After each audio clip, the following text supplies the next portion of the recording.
All right, this video we're going to look at discrete random variables. We'll look at discrete probability distributions, expected value or mean, variance, standard deviation, and we'll look at binomial distributions. All right, so getting started on this, a discrete probability distribution, also known as discrete probability mass function, lists the probabilities for each value of the random variable when performing a particular experiment. So let's again use the example of flipping a coin 3 times. So in the last video, we flipped a coin 3 times and we made a tree diagram to get the sample space. Okay. So this example here, it says flip a fair coin 3 times, let x equal the number of heads, and the probability denote the probability of x equal x. Find the probability distribution of this experiment. So there are 4 possible values of x. X can be 0, where we get no heads, okay, or we can get 1 head, 2 heads, or 3 heads. All right, and so that's the big thing. Whenever you're doing this, make sure you don't forget that possibility that you can get no heads for where x equals 0. So using the sample space we found earlier, all right, so here's our table that we're going to make, okay? So x represents 0 heads, 1 head, 2 heads, or 3 heads. And we need the probability for each one. All right. So let's go ahead and calculate them. So the probability that x equals 0, okay? Now remember, that means that we get 0 heads. So if we look at our sample space down here, well, you can see that it's only this option right here where there's 0 heads. So remember, probability is the number of successful outcomes, which is 1. That's the successful outcome where there's no heads, over the possible outcomes. And you can see in this sample space, there's 8 outcomes. And so this probability, that would give us 0.125. Okay? And then if we do the probability that x equals 1, so 1 head, well, that's going to be what? 1, 2, 3. There's 3 possibilities. So that's 3 over the total possible, which is 3/8. And so that's going to give us 0.375. All right. And then we have the probability that x is equal to 2. So we get exactly 2 heads. So that's going to be 1, 2, 3. There's also 3 outcomes here. So that's 3 over the total possible, which is 8. And so that is going to be 0.375 as well. And then the last one, the probability that x is equal to 3. So that means we get 3 heads, and this is the only possibility here. So that's 1 over 8. And so that probability is 0.375. And that's what they wanted us to do. Find the probability distribution for this experiment, and that's this right here. All right. And then it says, note the sum of the 4 probabilities is 1, and each is a valid probability where the probability is between 0 and 1. So if you take this and let's say that you add all of these probabilities up here, that's what they're saying, that value is equal to 1. And also, each one of these probabilities here, each probability on its own is between 0 and 1. Okay? Now, suppose we want to find the probability that x is less than or equal to 2 for the above example. Okay, so I'm not going to read all this. Let's just go ahead and work it. All right, so I want the probability that x is less than or equal to 2. So let's go ahead and find that. So the probability that x is less than or equal to 2. Well, that means I can get 0 heads, 1 head, or 2 head. So that would be the probability that x equals 0 plus the probability that x equal 1 plus the probability that x equal 2. And so adding these up, well, that's going to be 0.125. That's the probability that x equals 0, plus the probability that x equal 1, which is 0.375, plus the probability that x equal 2, that's 0.375. Also, and let's see, they have the answer down here, that is 0.875. So that's the probability that we get that x is less than or equal to 2. That means we can, when we flip the coin 3 times, we're either going to get 0 heads, 1 head, or 2 heads. Okay.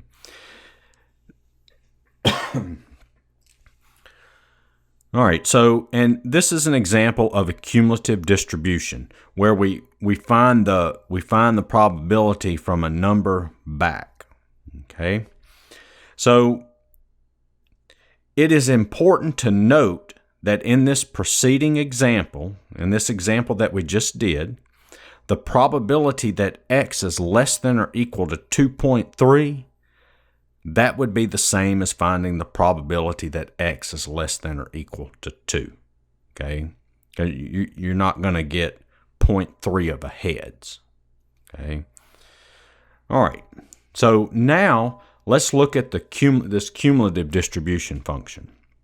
The cumulative distribution function, capital F of x, of a discrete random variable with probability mass function P of x is defined for all x as f of x is the probability that x is less than or equal to x is equal to the sum of py where y is less than or equal to x.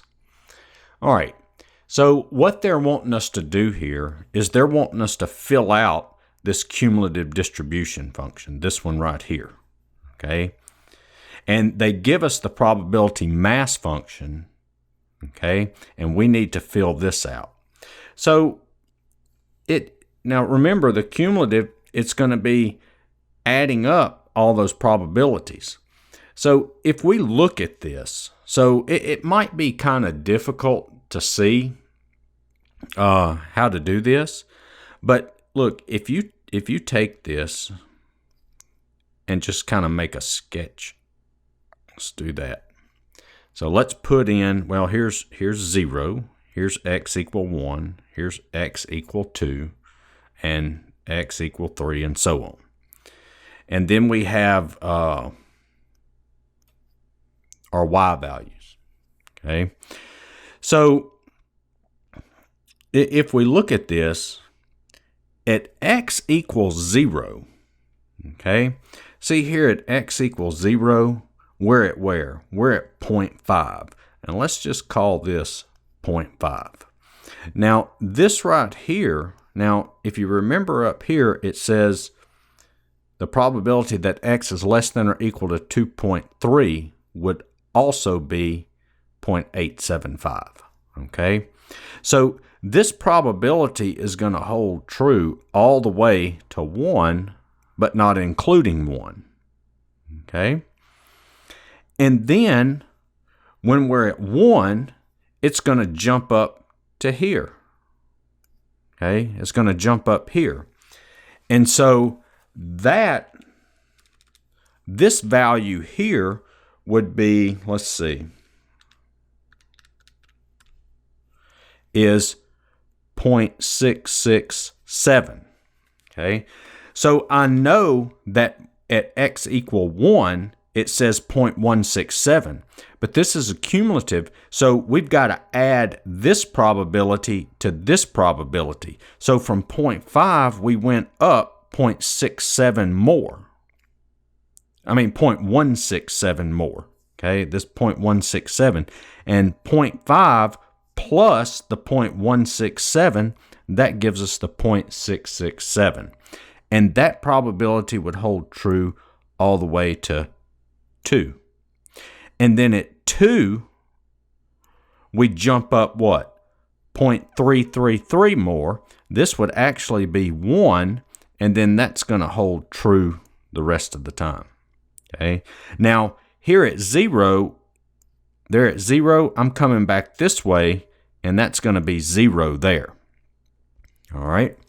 So if we look at this, so f of x, when x is less than 0, okay, so x is less than 0, that's back this way.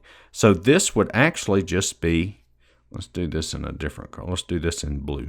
So that would be 0 for x less than 0. And then when we jump up here between 0 and 1, see, the 0's included, but the 1's not. That would be what? 0.5. And then between 1 and 2, the 2's not included, but the 1 is. That's this one right here. That would be 0.667. And then for this one, see, 2x greater than or equal to 2, so equal to 2 and greater than, that would be 1. And so this would be your cumulative distribution function. All right. And I guess we put some commas there to, all right. All right, so let's look at this. Suppose there are 6 computers in a lab. Let the random variable x count the number of computers that are in use at any given time. Find the probability that, okay, exactly 2 computers are in use. All right, so here we go. All right, so we've got x is 0 to 6. That's the 6 computers. See, we can have 0 computers in use, 1 computer in use, 2, 3, all the way to 6. So we want to know the probability that x is equal to 2. All right.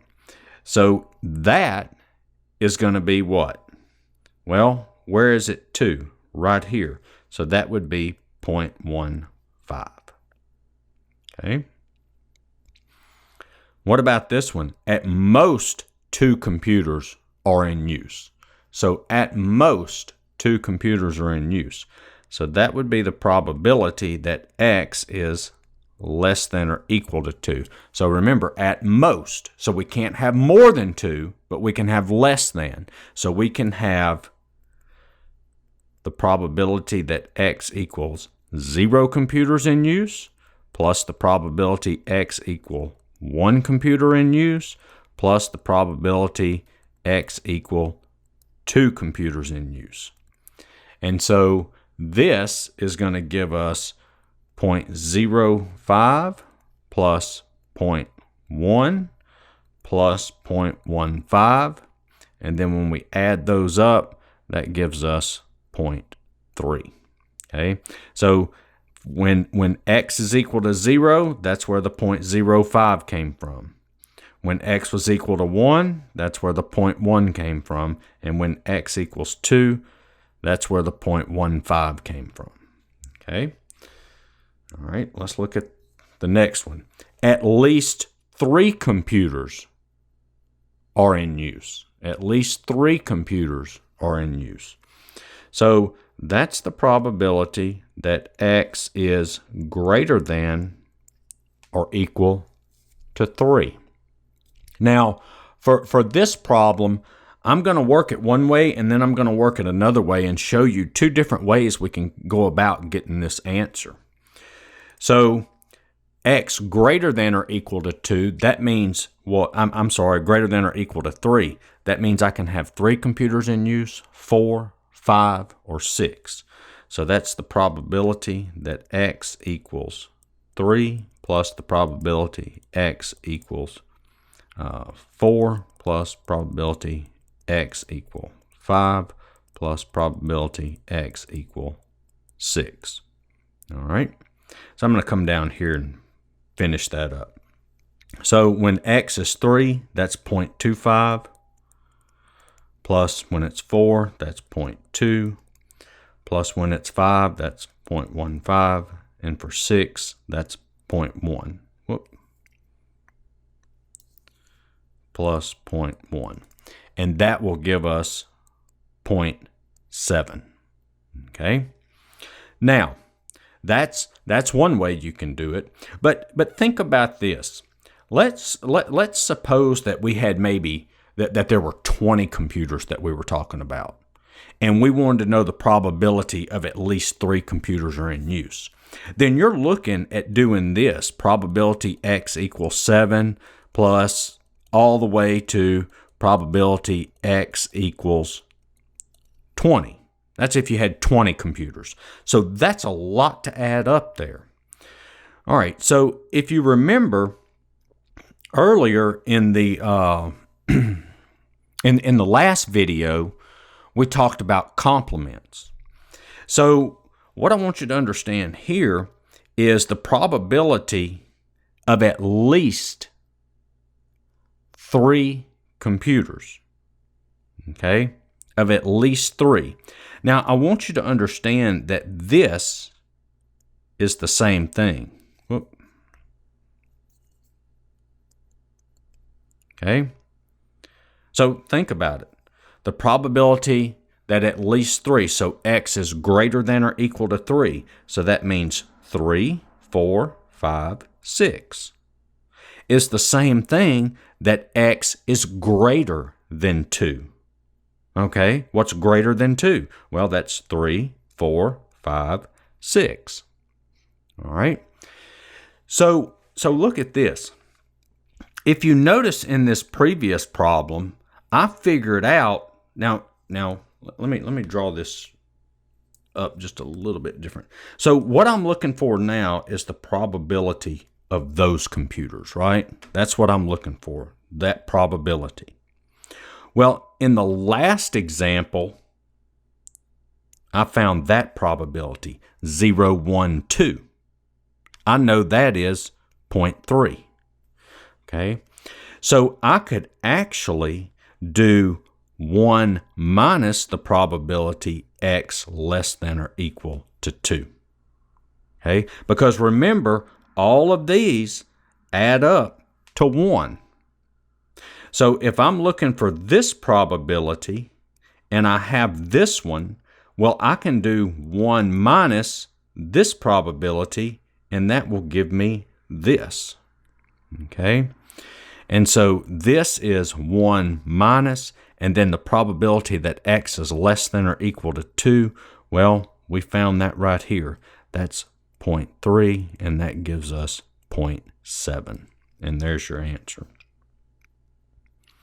All right, so what about this last one here? More than 2, but less than 5. Okay, so that's the probability. Let me write that up here. That's the probability that we're more than 2, but less than 5. Okay? Now, let me ask you this. What's another way that we could write that? Well, I'm looking for more than 2, but less than 5. So more than 2, but less than 5. That's just the 3 and 4, right? So another way I could write that is the probability that x is greater than or equal to 3 or less than or equal to 4. And so this would be the probability x equal 3 plus probability x equal 4. And so that's going to be 0.25 plus 0.2. See, from the 3, there's the 0.25. And for the 4, that's the 0.2. And that's going to equal 0.45. Okay. All right, so I hope all this is making sense so far. All right, so let's see what we've got next. All right, it says let x be a random variable that counts the number of car accidents per year that happen in a small town.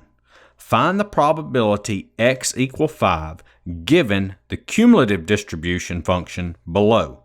So remember, all of these, that's like what we found up here. Okay? It's less than or equal to, okay, that number. So I'm looking for 5. Well, I can see that's here, and there's the 5. So the probability that x equal 5, well, that would be what? That would be this probability minus this one. So that's going to be the 0.74 minus the 0.52. And let's see what that gives us. 0.74 minus 0.52, that is 0.22. All right, so now let's move on to expected value or mean. So the expected value of a random variable or mean, expected value, mean, okay, of a discrete probability distribution function is defined as follows. Okay, so the expected value of x, mu sub x, is the sum of x times p of x, where x is a value of x. All right, so here what they're wanting us to do is, well, before we get to the example, it says this represents the over the long term view. In other words, what value would you expect the random variable to be on average? For example, if you toss a coin 50 times, how many times would you expect heads to appear? All right, so we can quickly calculate the expected value to see that the calculation yields the same value as you expected. Now, let's look at the example where we flip the coin 3 times. Okay, the expected value would be calculated as follows. So if you remember, we filled this out earlier. Okay, we showed how to get the 0.125 and we showed how to get the 0.375 and so on. Now what we're saying here, so let's just look at it this way. If you flip a coin, what's the chances of you getting the heads? It's 50%. Okay, that's what it is, 50%. So let's say that I flip a coin 10 times. Am I going to get heads 5 times and tails 5 times? Probably not. Okay, probably not. But that's what we would expect to get. And, you know, if we flip a coin 10 times, we might get heads 3 times and tails 7 times. And if I flip a coin 50 times, am I going to get heads 25 and tails 25? Probably not. What about 1,000 times? Am I going to get 500 and 500? Probably not. But what we're saying here, this over the long term, is the more times you flip it, the number of heads that you get is going to be closer to 50%. Okay? All right. So we can quickly calculate the expected value to see that the calculation yields the same value as you expected. All right, so let's look at this example where we flip a coin 3 times. The expected value would be calculated, and that's what we're fixing to do. Okay, so if we flip a coin 3 times, how many times would we expect to get heads? Okay, so all this is x. Well, let's look up here. Here's your expected value. It's x times p of x, and you're summing them up. Okay? So x times p of x, so 0 times 0.125 is 0. 1 times 0.375 is 0.375. And then 2 times 0.375 is 0.75. and 3 times 0.125 is 0.375. And so our expected value is this. See this right here? That's what that is. Sum them up. That's all it wants. 0 plus 0.375 plus 0.75 plus 0.375, and we get 1.5. And that's what? That's half a 3. We should get heads 1.5 times. Now, I know that's not possible, but that's the expected value. Note the symmetry and the probability above. This symmetry made the problem easier, but it is important to know that this symmetry does not always occur. The value 1.5 would be where the distribution would balance visually when drawing a histogram. Obviously, you can't get 1.5 heads or tails. That's what I just talked about. But the average number of heads when theoretically repeatedly flipping a coin 3 times would be 1.5. All right, so we got a note here. The sample or population mean is estimated from the observed data, while the expectation is estimated from a theoretically defined probability distribution. Okay, so nonetheless, they are the same thing. The term expectation indicates that we do not have actual observed data values. What we estimate is what we would expect to get if we had observed the data.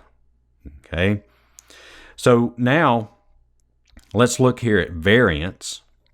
All right, so the variance of a discrete probability distribution function can be found using the following formula. So the variance is the sum of x squared times p of x minus mu squared, okay, the mean squared, which is equal to this. All right, so the standard deviation, which we can represent like this, sigma sub x or sigma, of a discrete probability distribution function is the square root of the variance. So when we find the variance, we can find the standard deviation simply by taking the square root. Okay? All right. So in the earlier example of flipping a coin 3 times, the variance and standard deviation would be calculated. All right, so we've got this table here. And let's just go ahead, and this table here, it did not fill out these for us. That's what? That was 0.125. This is 0.375. And I think this was 0.375. And this was 0.125. Okay, so this right here just comes from flipping the coin 3 times. Okay, we already figured out how to calculate that. All right, so, well, what do we need? We need x times p of x. Look at that. See, that gives us this expected value here. Okay, and then we'll square that. Okay, and then we've got this x squared. So we got to do x squared times p of x. I want to show you that this means this part of it. Okay, and this is this part. All right. So let's see what we've got. So if I do x times p of x, that's 0 times 0.125, and then this is 0.375, and then 2 times 0.375 is 0.75, and 3 times 0.125 is 0.375. All right. And so my expected value, which, yeah, I'm writing it again. We just calculated it in that previous problem. Well, let's go ahead and write it down again. That's 1.5. Okay. Now I need this column. So this is going to be 0 squared times 0.125, which is 0. 1 squared times 0.375, that's 0.375. So 2 squared times 0.375. So 2 squared is 4. So 4 times 0.375 is 1.5. And then 3 squared, which is 9, times 0.125 is 1.125. See, it's telling me to square the x value. So I'm squaring each of those and then multiplying. All right. And what do I need? I need this, which is the sum of x squared times p of x. That's this part. See, all I'm doing right now is looking at this. And so if I add all of these up, so this totaled to be 1.5. And when we add this one up, let's see what we get. Let's see, that's going to be 0.375 plus 1.5 plus 1.125. That is equal to 3. And so that would give us a sum of 3 there. All right. So remember our formula, and I'm going to write it over here. Remember, I need this. That's what I'm looking for. Okay. So this is going to be 3 minus, see, that's this is 3. We got it there. Minus, and then the expected value, which is 1.5, and then I'm squaring it. And that ends up giving me 0.75. So that's the variance. And then the standard deviation is just the square root of the variance, which in this case, that would be 0.866. All right.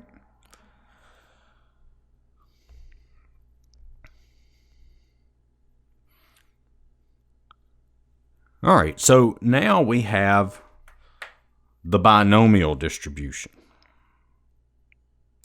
All right, so binomial distribution. We've got the Bernoulli process. It says we said earlier that a random variable that takes only 2 values is called a Bernoulli random variable. Sometimes we repeat an experiment multiple times where each repetition has exactly 2 possible outcomes: heads or tails, 0 or 1, success or failure, defective or non-defective. So there's only 2 outcomes in the experiment. And we can perform the experiment over and over. If each repetition of the experiment does not affect the outcome of the next, the probability of a success is the same each time we perform the experiment. For example, if we toss a coin multiple times, getting a head on the 6th toss is not affected by the outcome of the 5th toss. This is called a Bernoulli process. Okay, so if you're performing an experiment multiple times, okay, so if I flip a coin once, then I flip a coin the second time, then I flip a coin the third time, each time I flip the coin, none of the previous flips has an effect on the next flip. All right, so we've got properties of a Bernoulli process. The experiment is made up of n independent repeated trials. Each trial has one of 2 outcomes, a success or a failure. So that's like when we're flipping the coin, we want to know the probability of getting a heads. So getting a heads would be a success, getting tails would be a failure. And the probability of success for each trial is the same, which we'll denote with P. The probability of failure is also the same for each trial, which is Q minus P. Well, that makes sense. If we have a probability of success P, then the probability of failure would be 1 minus that. Okay, whatever it is. And a lot of times the 1 minus P here, we will denote it, or we can denote it with the letter Q. Okay. So the general formula, suppose a Bernoulli random variable x takes only two values, 0 or 1, with probability with p of 1 equals a, then the probability mass function is 1 minus a if x is 0 and a when x is 1. So you can see here when it's 1, it's a. So if it's 0, that would be 1 minus whatever, 1 minus a, and then 0 otherwise. And then we have a binomial probability distribution. So what is that? Well, a binomial experiment is the experiment is a collection of n smaller experiments called trials. N is fixed in advance. Each trial has two outcomes, a success S or a failure F. The trials are independent, so one trial has no effect on the other, and the probability of success does not change from trial to trial. So the probability of success on each trial is the same. That is, for each trial, the probability of a success is p, and the probability of a failure is 1 minus p. And just like earlier, sometimes we use q instead of 1 minus p. All right, so let's just look at this. We have toss a coin 50 times, define outcome heads h as success. Okay, so in this, if we're tossing a coin 50 times, n would be 50, and the probability of success would be 0.5. That's the probability of getting a heads if you flip a coin. Roll a die 20 times, define outcome 1 as a success. So if we roll a die, we want to know what's the probability of getting a 1 when we roll it.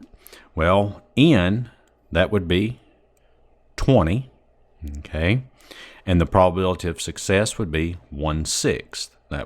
There's 1 on a die, and there's 6 possible outcomes. So obtaining the probability mass function for the binomial random variable,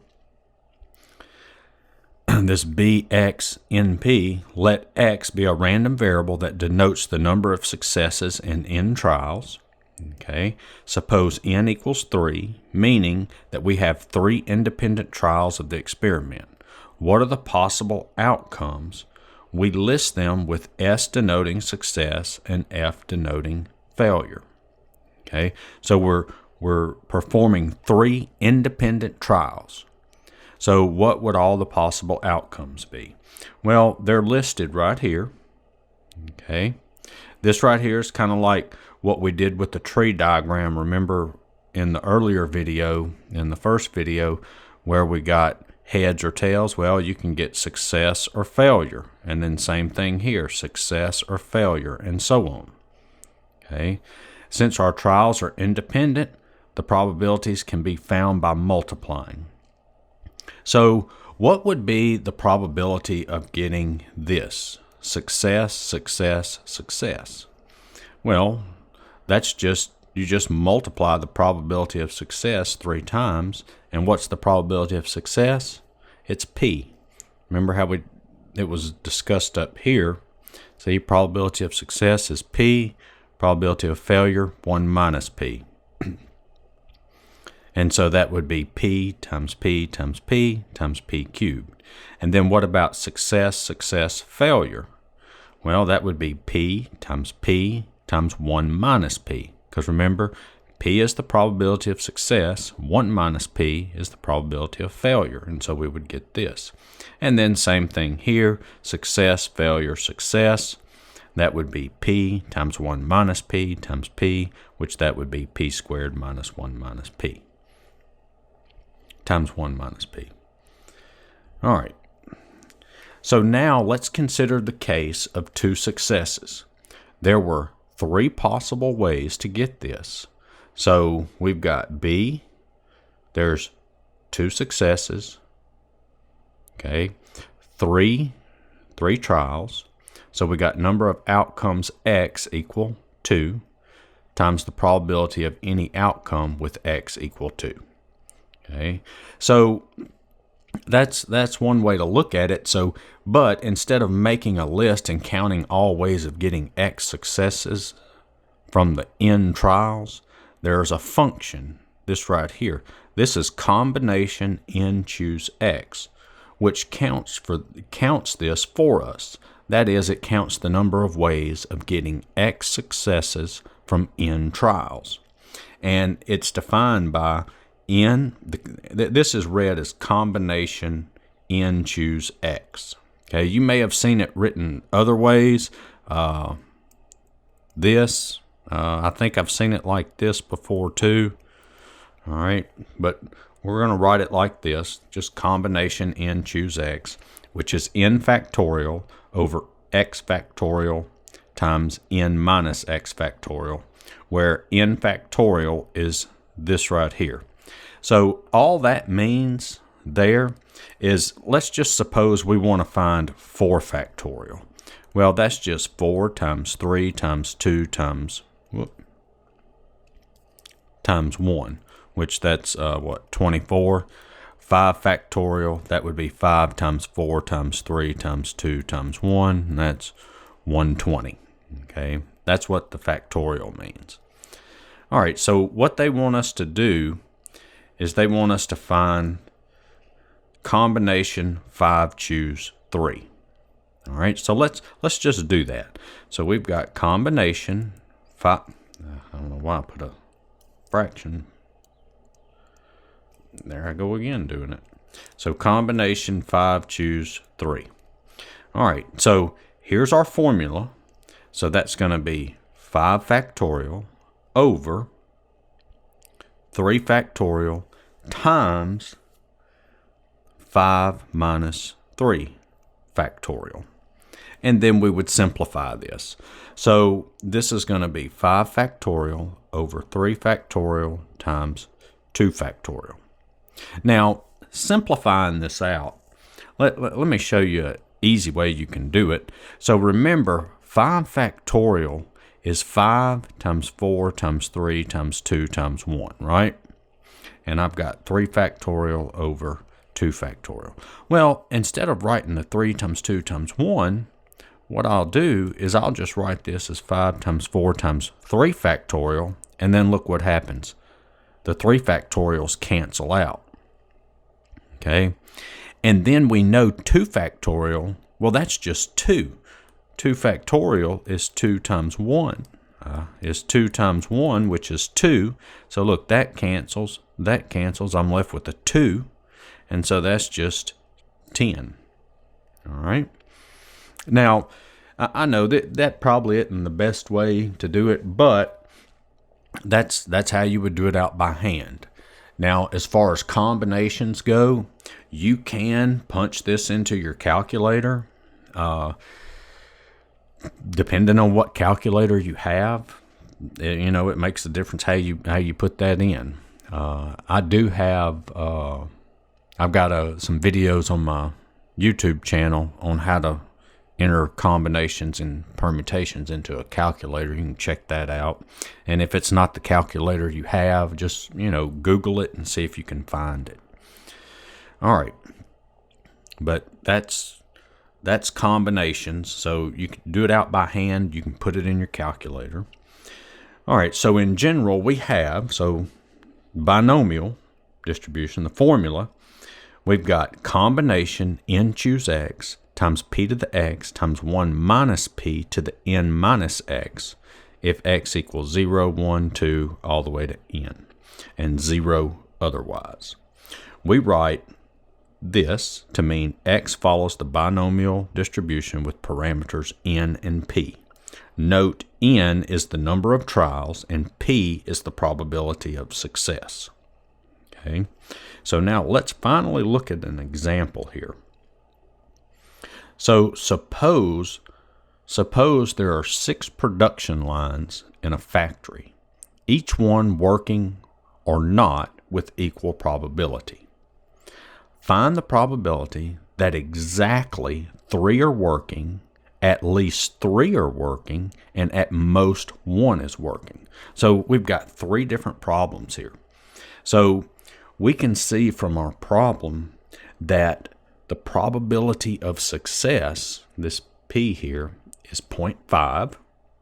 And so the probability of failure would be what? 1 minus 0.5, which is 0.5 also. So we could say this is Q is 1 minus P, which is 1 minus 0.5, which is 0.5. All right. So now what we want is we want the probability that X equals 3. Okay, the probability that X equals 3. So let's look at that. So working the first problem, so I've got it written out. Okay, so the number of trials, remember this 6 here, that's N. This is X, and this is my probability of success. Okay, so I know that the probability of success is 0.5, the probability of failure is 0.5. So let's just go ahead and write the formula down here, so we'll have it. So that's going to be combination. Oh, let's write this.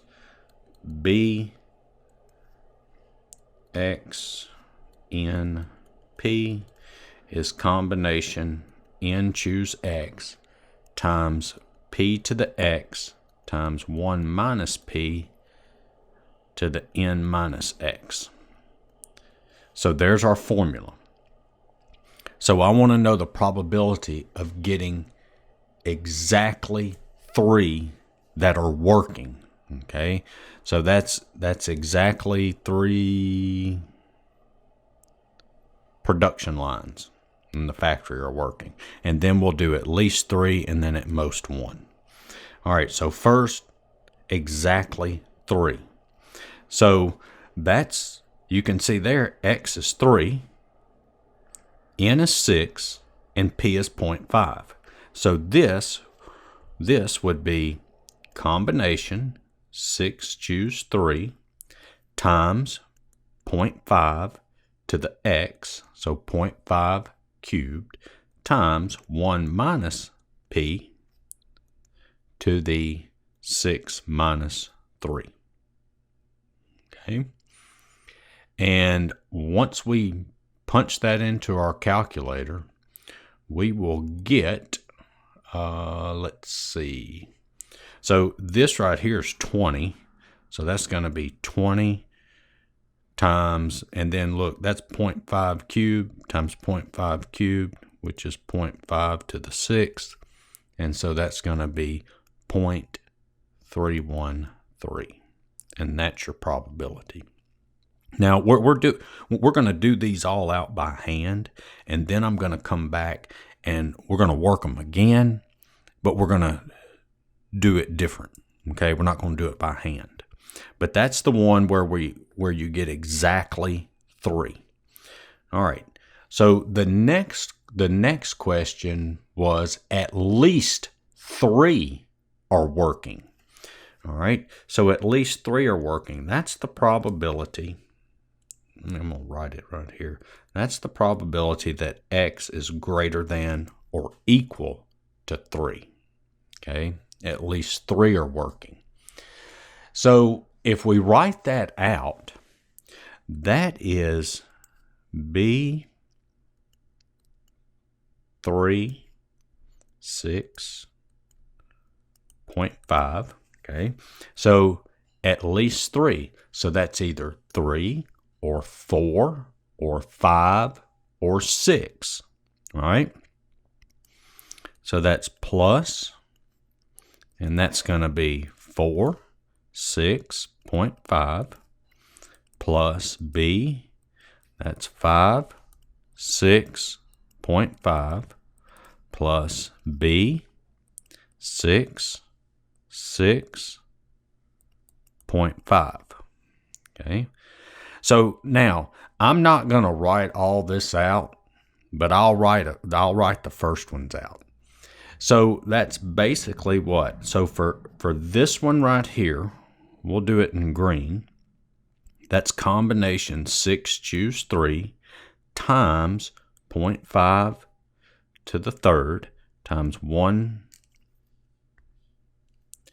minus 0.5 to the 6 minus 3. See, all I'm doing is plugging it into this formula. So that's just for this one. And then I would have to do combination 6 choose 4 times let me put that in parentheses. So times 0.5 raised to the fourth times 1 minus 0.5 raised to the 6 minus 4 plus, and then I would have to do it for this one and this one. Okay, so you can see that could take a lot of work. That would be very time consuming. But as for the answer, my answer would be 0.656. Okay, so basically you just have to plug each one of these into this formula here. Okay, and then you've just got to evaluate each one of them.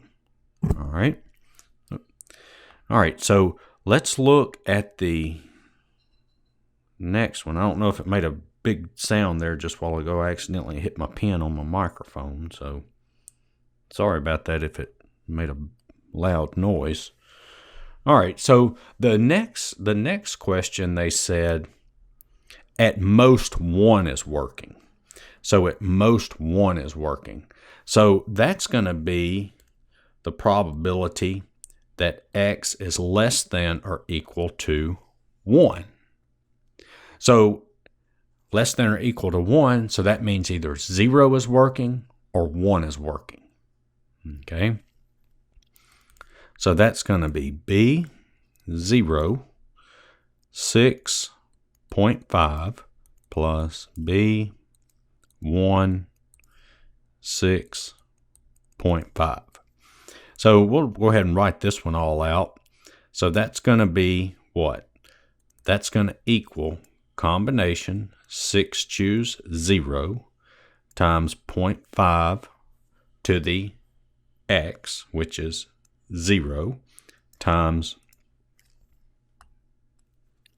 1 minus 0.5 to the 6 minus 0, plus combination 6 choose 1 times 0.5 to the first times 1 minus 0.5 to the 6 minus 1.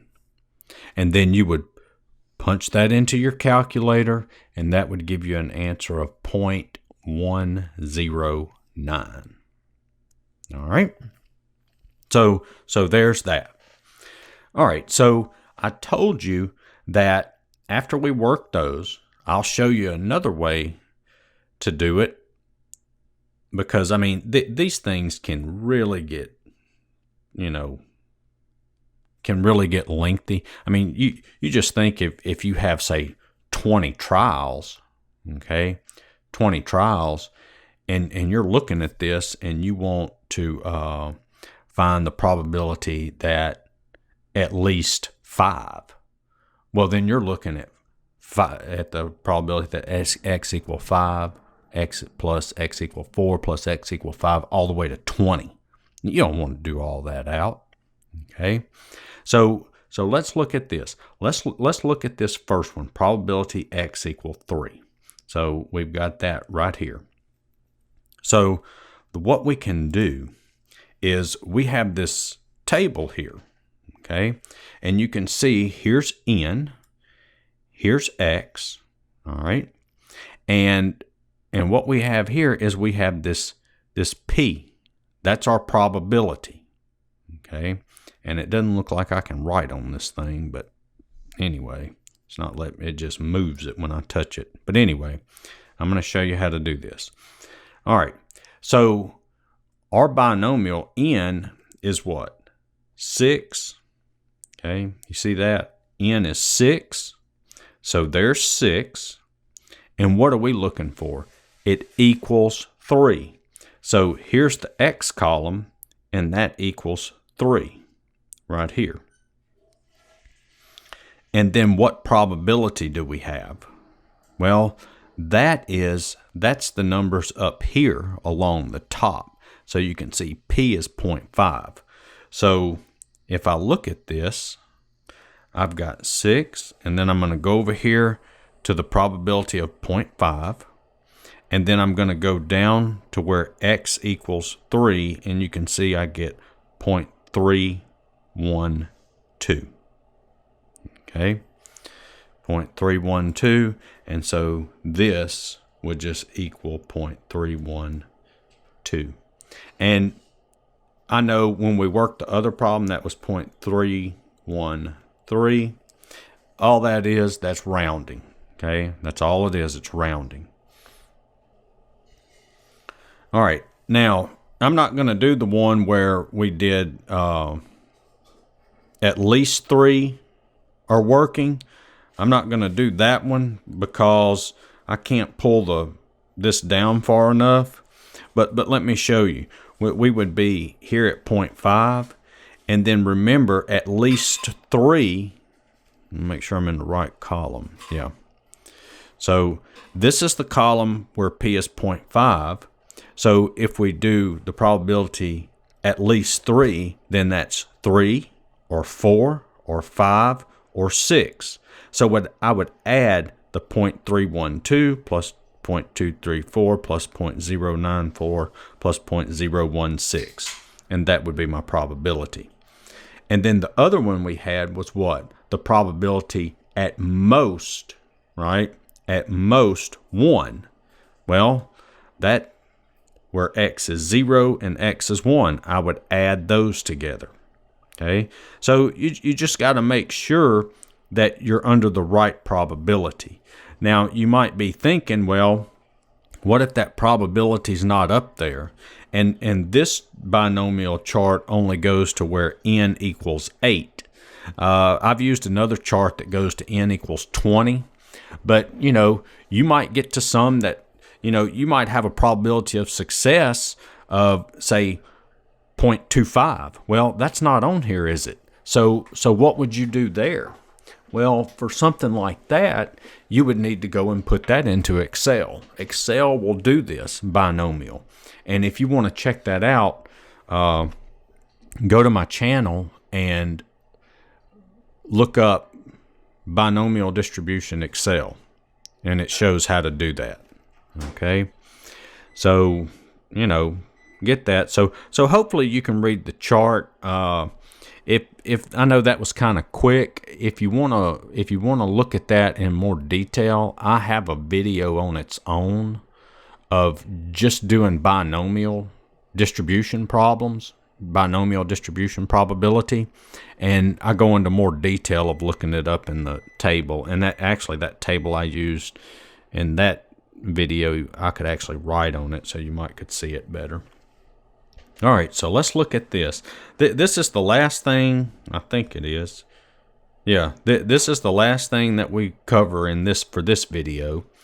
So what about the mean and variance for a binomial? So the mean, or expected value, that's equal to n times p, and the variance is n times p times 1 minus p. So if this is the variance, we know that the standard deviation is just what? The square root of that. All right.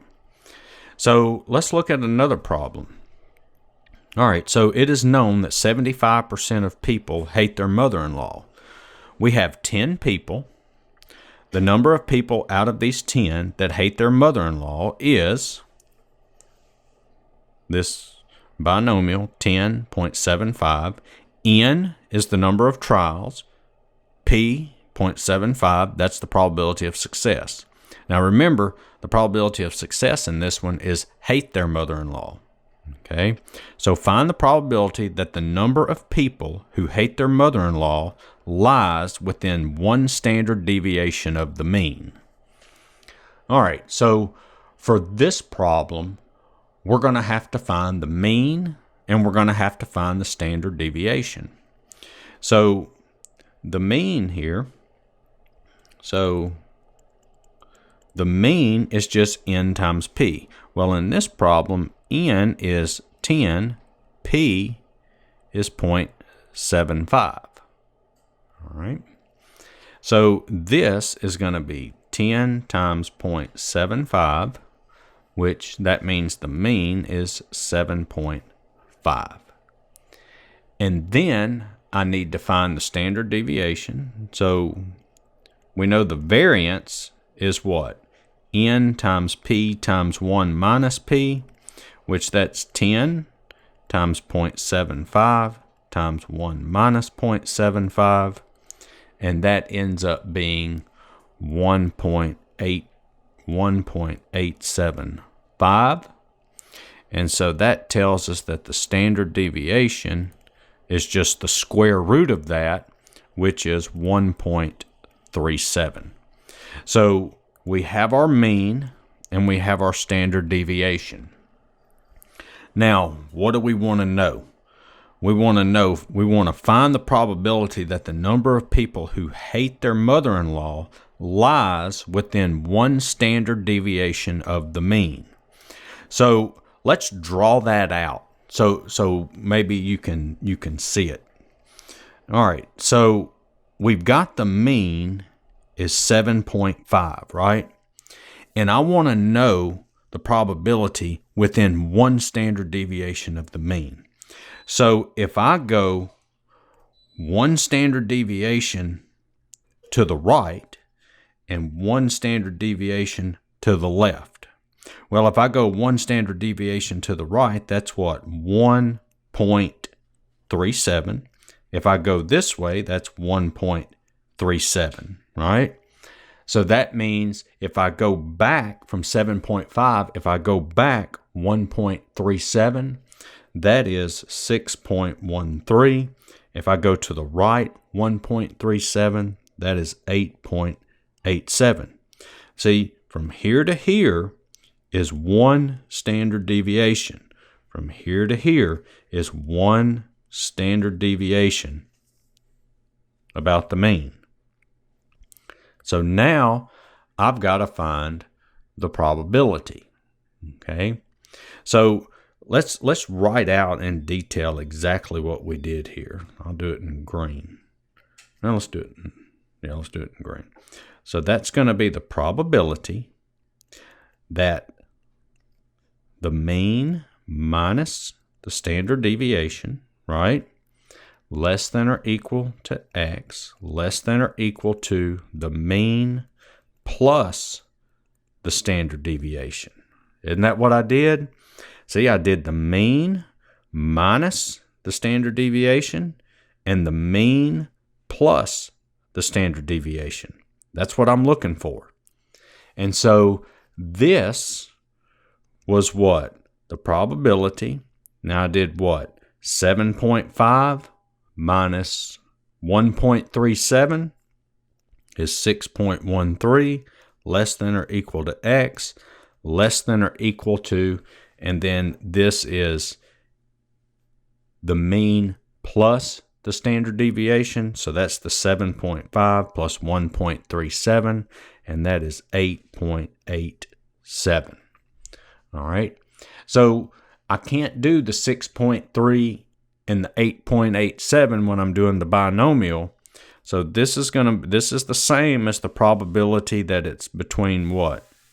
6 and 8, right? Okay. I'm sorry, not 6. 7 and 8. All right. See, I would have to come here. See, I can't go back this way and I don't know why I put 6, but I can't go back here to 6 because that would be more. I'd have to come here to 7 and here to 8 and find that probability. Okay? Because you can't have 0.13 or 0.87 of a person. Okay? So this is just what? Binomial 7, 10.75 plus binomial 8, 10.75. And then you would actually have to go, either go and do it out using this formula here, like we did earlier, or look it up in a table. And, like I said, this one only goes to 8. It doesn't have 10. Or you could do it in Excel. Okay, you could do it in Excel. But I'll go ahead and write it out. I'll go ahead and write it out in the formula, and then you can go and look it up in a table. There's tables out there that go higher than n equals 10. So, just look for those. So let's see, here we've got, that's going to be combination 10 choose 7 times p to the 0.75 times 1 minus p to the 10, what am I putting p for? Minus 0.75 raised to the 10 minus 7. And then that would be plus combination 10 choose 8 times p to the 0.7. I have no idea why I'm putting p. And I don't know what I'm doing. I've lost my mind, I guess. That's 0.75 to the 7th to the x. So that's 0.75 to the 8th times 1 minus 0.75 to the 10 minus 8. All right, so after all that, let me look at it again, make sure I got it entered in right. I don't know what happened. I had a brain freeze, I guess. So that's combination n choose x, and then that's p to the x, 1 minus p to the n minus x, n choose x, p to the x, 1 minus p to the n minus x. All right. So I hope that helped. We'll end it there. So check out my other videos. Give me a like, share, and subscribe. And thanks for watching.